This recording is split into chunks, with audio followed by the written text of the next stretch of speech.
Hi, I'm Josh with part of the Just One Plant series, here to show you the multi-uses and versatility of just one plant.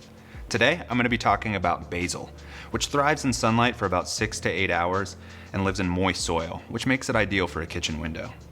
I want to show you how to make an Oleo Saccharum, which is a sugar oil. It's similar but different to a simple syrup, where simple syrup uses water for its moisture. All of the moisture for an Oleo Saccharum comes from the oils of the basil and the lemon peel. To make this, you're going to start by harvesting your basil. Make sure that your plant is at least 6 inches tall, that way you get the most vibrant leaves. And when cutting, cut closer to the leaf instead of the stem. In your sealable jar, go ahead and take the top off. And to make your basil, you're going to want to stack it and then roll it, which is a technique called chiffonade. But if you don't have a knife and a cutting board, you can simply tear it. That goes into the bottom of the jar.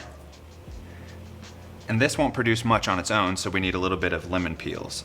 So they may not look like it, but basil and lemon are both very expressive in their oils. So we'll add fresh lemon peels on top of that. And then to extract the moisture, we're actually just using white sugar. A little bit of that goes on top, enough to cover.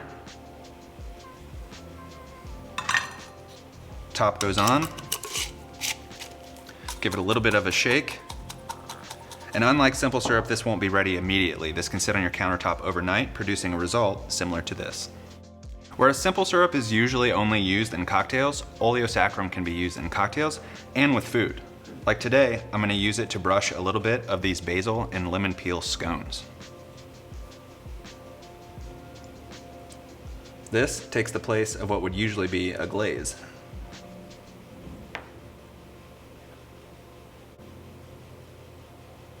And that shows the multi-use and versatility of just one plant.